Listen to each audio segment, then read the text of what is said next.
Bem-vindos à semana 10 do curso de instrumentação do Departamento de Engenharia Mecânica da Universidade Federal do Triângulo Mineiro. Nesta semana, o nosso tema será função-resposta em frequência de sensores. Conforme a gente viu anteriormente, a gente deve escolher os sensores baseado tanto na faixa de leitura e amplitude, o quanto de amplitude ele consegue medir, como também na faixa que ele consegue medir em frequência. Então, nosso objetivo a partir aqui dessa videoaula é entendermos melhor como analisar essa faixa de frequência que o sensor consegue medir, o que significa isso, como obter essa faixa de frequência e assim a gente conseguir especificar corretamente um sensor baseado então tanto na leitura em amplitude quanto na resposta em frequência do sensor. O acelerômetro que a gente usou, por exemplo, na aula passada, na semana 9, ele pode ser aplicado para medir amplitudes de mais ou menos 490 metros por segundo ao quadrado. Então, estou falando aqui da amplitude da vibração, da aceleração que o acelerômetro consegue medir. Mas também dentro da faixa de frequência, ou banda de frequência, também conhecido como banda de frequência, que vai de 0,5 a 10 mil Hz. Essa faixa pode variar um pouquinho dependendo de como a gente fixa o acelerômetro na estrutura que está vibrando. Como a gente viu, pode ser com cera, pode ser com cola, parafusado, enfim.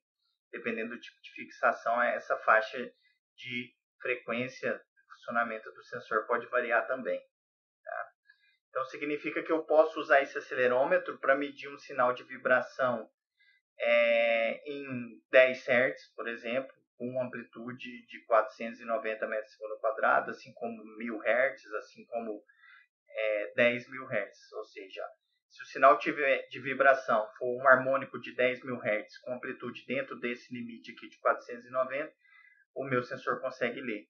Agora, se for um sinal harmônico de vibração acima de 10 mil ou abaixo de 0,5, como o caso de sinais constantes do tempo, que é 0 Hz, sinais estáticos, como a gente já viu também.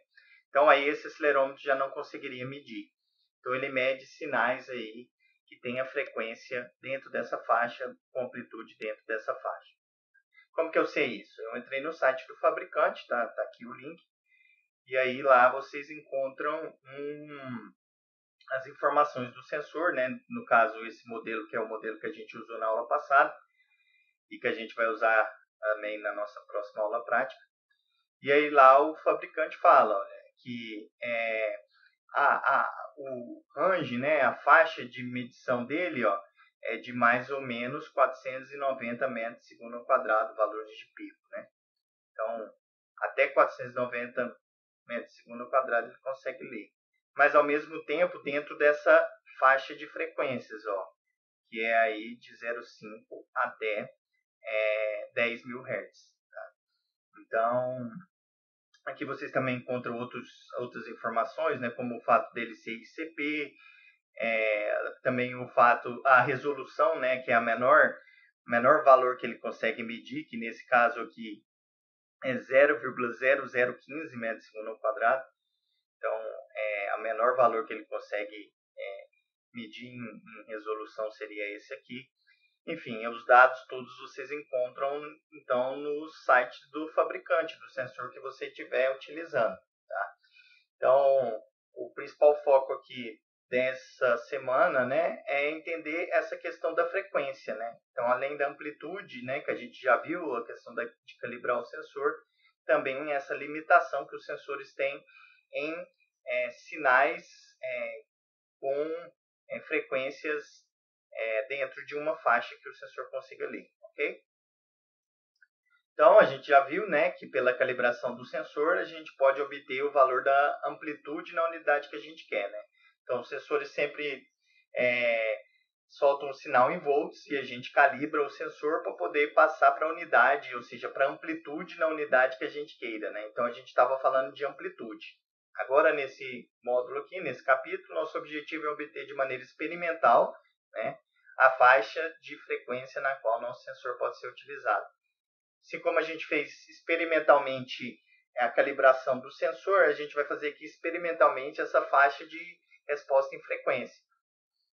O fabricante deu para a gente, né, que é de 0,5 a 10 mil, mas que depende do tipo de fixação.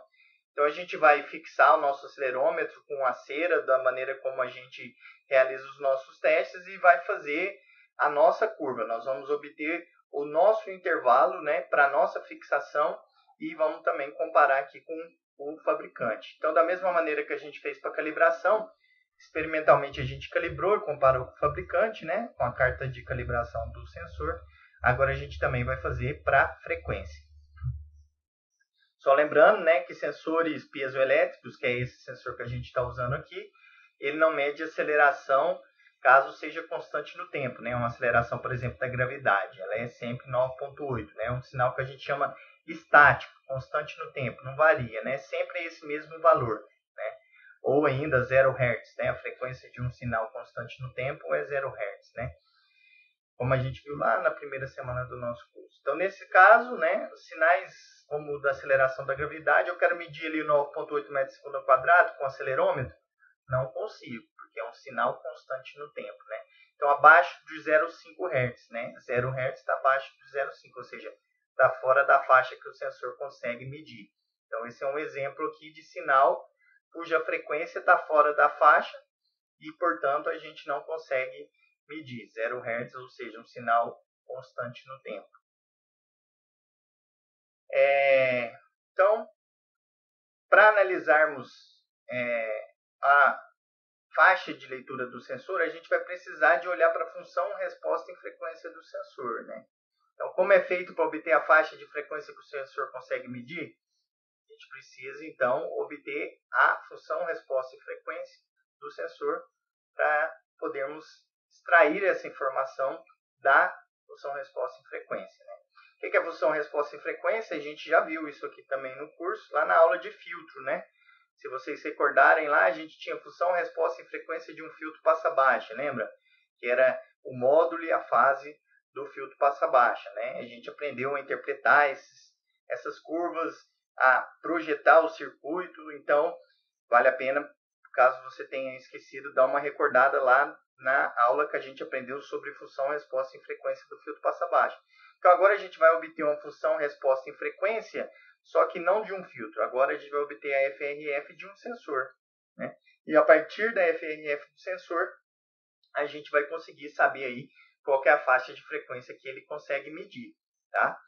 Então, vale a pena vocês se recordarem. A diferença é que lá no filtro a gente obteve essa curva aqui teoricamente, né? A gente pegou a equação diferencial, a gente aplicou transformada de Fourier na equação diferencial, depois a gente calculou o módulo e fase, tudo teoricamente, e depois a gente usou o MATLAB só para plotar a curva variando a frequência, né? Então a gente tinha a equação que descrevia essa curva aqui para diferentes frequências, a gente plotou o módulo e a fase lá utilizando o MATLAB. Ou seja, a gente obteve essa curva a partir das informações do modelo teórico.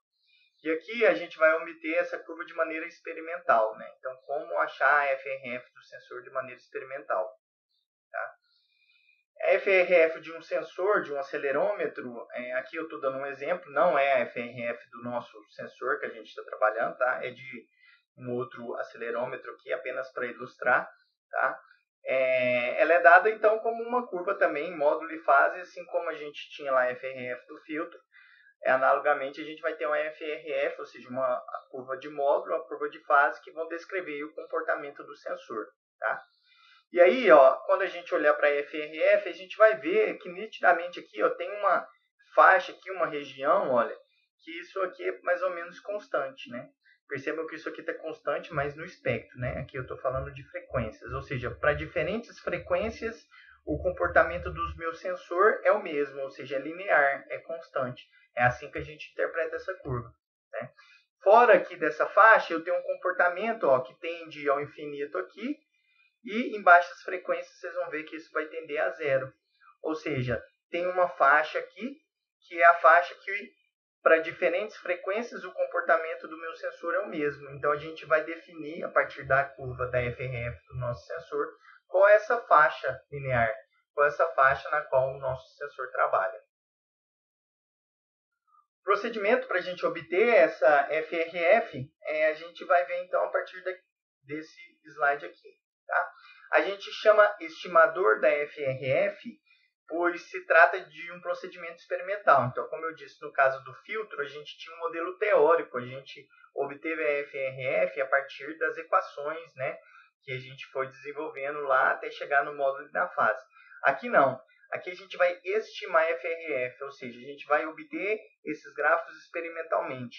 Estimamos, pois não temos nesse caso e nem vamos utilizar o modelo teórico do sistema. Então, quando a gente fala que é um procedimento experimental, né, a gente vai estimar a FRF. Obter a FRF seria ela teórico, né, a partir do modelo teórico, que não é o caso aqui que a gente vai seguir agora. Tá? Esse procedimento de estimar a FRF de maneira experimental, ele pode ser aplicado para qualquer tipo de sistema, inclusive para o próprio filtro, né? Então, de maneira experimental, eu chegaria a uma curva semelhante àquela que a gente obteve de maneira teórica, né?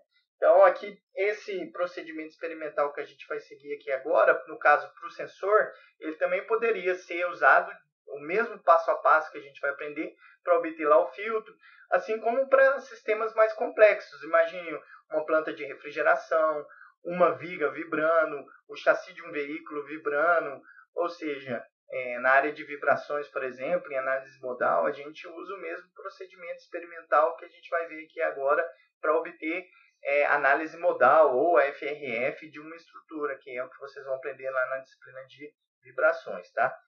Depois, quando vocês aprenderem lá, vocês vão ver que o passo a passo é exatamente o mesmo que a gente está vendo aqui, só que nesse caso aplicado para a FRF de um sensor. Tá? Pela FRF, analisamos a relação entre saída e entrada. Então, se a gente recordar lá da aula de filtro, o que era a FRF do filtro? Ela era a relação entre a saída e a entrada do filtro. A relação entre o sinal que entrava no filtro e o sinal que saía.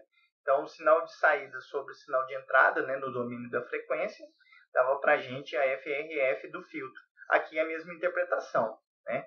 Então, a relação entre a saída e a entrada do acelerômetro, né, o sinal que está fazendo o acelerômetro, que o acelerômetro está medindo, e a vibração do acelerômetro, ou seja, o sinal de entrada é aquilo que ele está medindo.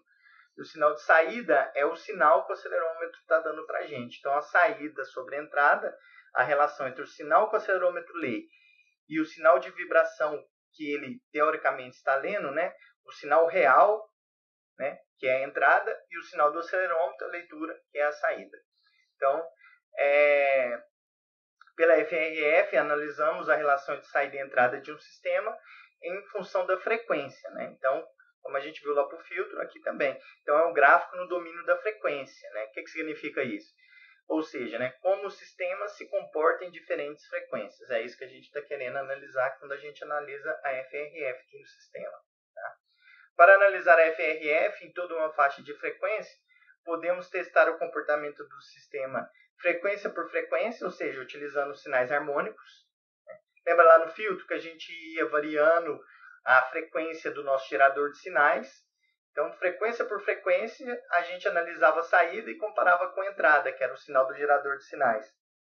Então, lá no caso, a gente fazia um teste harmônico. Né? A gente analisava o comportamento do filtro, frequência por frequência. A gente utilizava sinais harmônicos na entrada, analisava o sinal harmônico da saída, para entender como que o filtro se comportava em todas as frequências, ou seja, qual era a FRF do filtro, comportamento em diferentes frequências. Mas a gente também pode testar todas as frequências simultaneamente. Como que a gente faz para testar todas as frequências ao mesmo tempo? Utilizando como sinal de entrada sinais aleatórios. Né? Se vocês recordarem lá da nossa primeira semana de aula, né, que a gente falou do espectro dos sinais, um sinal harmônico ele só tinha um pico. Os sinais aleatórios eles tinham amplitudes em várias frequências simultaneamente. Então é isso que a gente vai fazer aqui agora.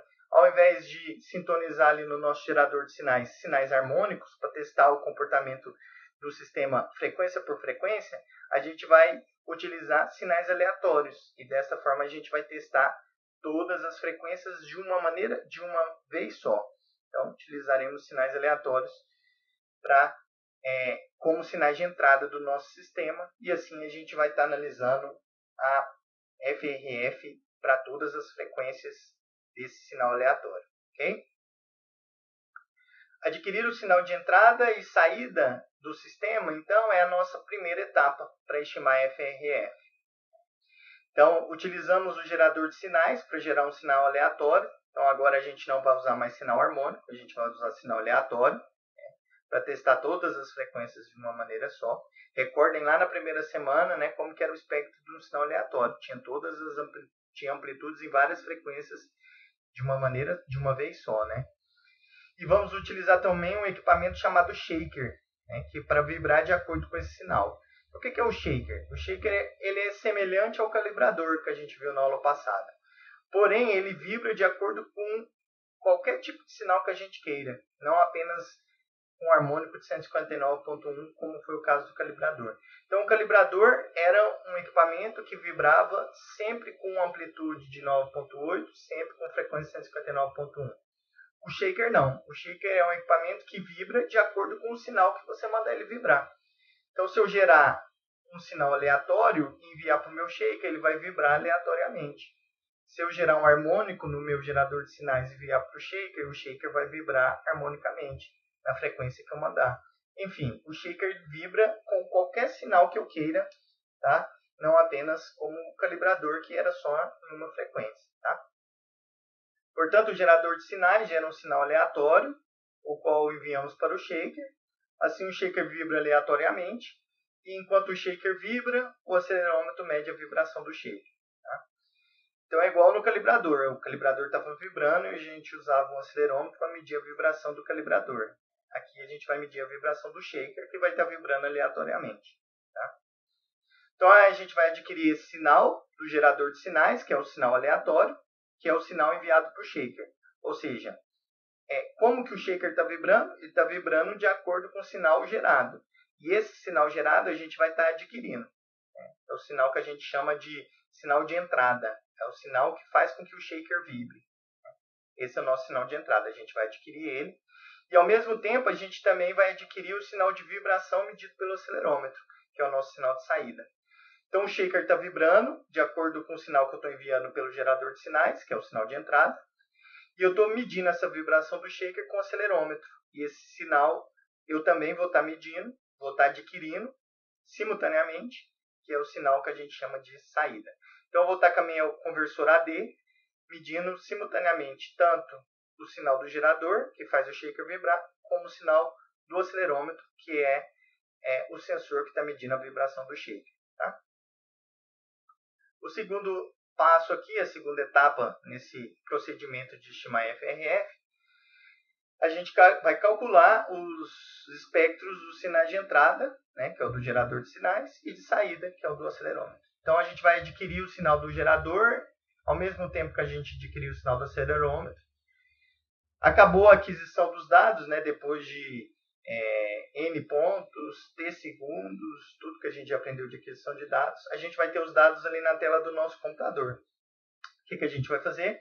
A gente vai pegar o sinal do gerador de sinais, que é o nosso sinal de entrada, e vai aplicar a transformada de Fourier para obter o espectro do sinal de entrada.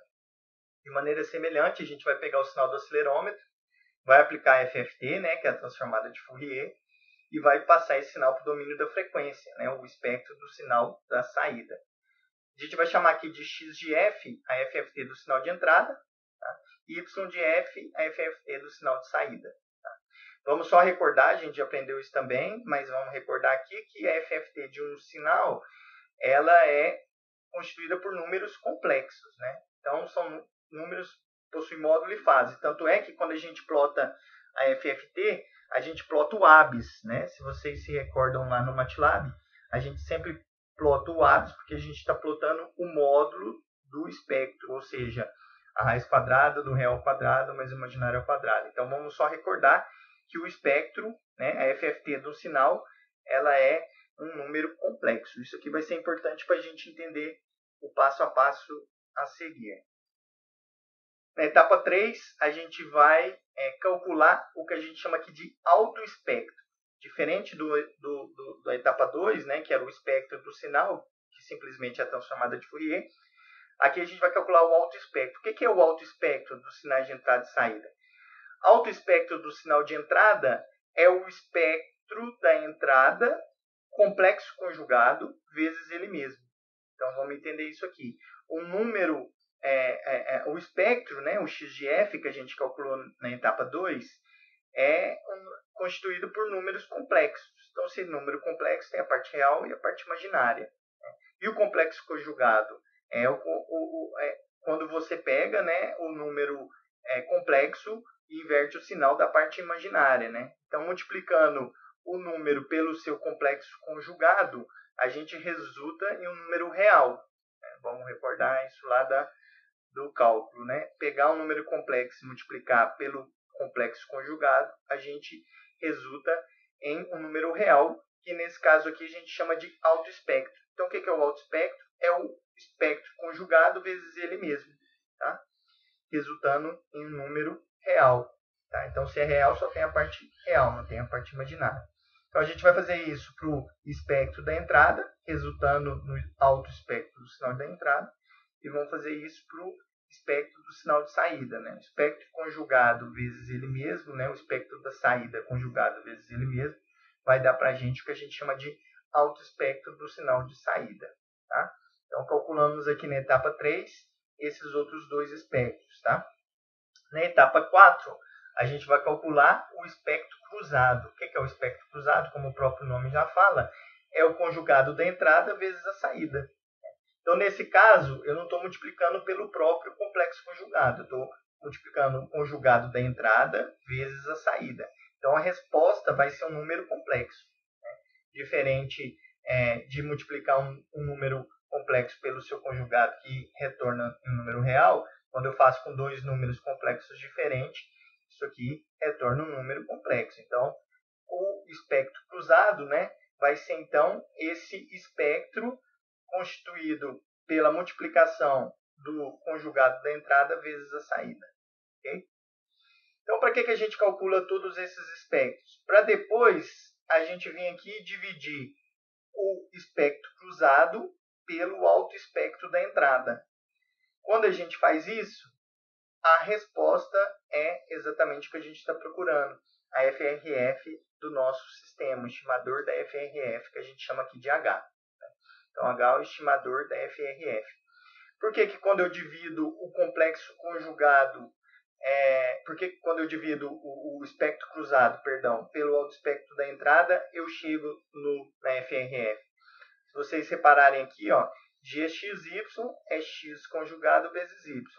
GXX é X conjugado vezes X. Então, corto o X conjugado com X conjugado, vai ficar Y sobre X, ou seja, saída sobre entrada, que é a nossa FRF. Né? Então, lá da definição de FRF, que a gente aprendeu, o que era a FRF do filtro? Era a relação de saída, do sinal de saída sobre o sinal de entrada. Então, da mesma forma que a gente vai chegar de maneira experimental, né, a partir aqui, então, desses espectros que a gente calculou aqui, espectro cruzado e o autoespectro da entrada, a gente chega no estimador da FRF, o H, que a gente vai usar, então, para poder analisar o nosso sensor. Tá? Algumas observações aqui. GXY, né, é um número complexo. Né? Já GXX é um número real. Quando eu dividir complexo por real, o que vai dar? Vai dar complexo. Então, H também é complexo. Se H é complexo, ele possui módulo e fase. Conforme a gente esperava. A gente plota o módulo e a fase de H. Então, utilizando aqui essa equação do espectro cruzado pelo autoespectro da entrada, a gente também vai chegar no número complexo, de tal forma que a gente também vai ter o módulo e a fase aí da nossa FRF. Por fim, a gente plota o módulo e a fase de H para a gente analisar, então, o comportamento do sistema nas diferentes frequências. Né? Então, assim como a gente fez com o filtro, a gente também vai fazer aqui com o acelerômetro. Okay? Então, esses são os 5 passos que a gente segue para poder estimar a nossa FRF. Okay? De maneira teórica, é isso que a gente faz.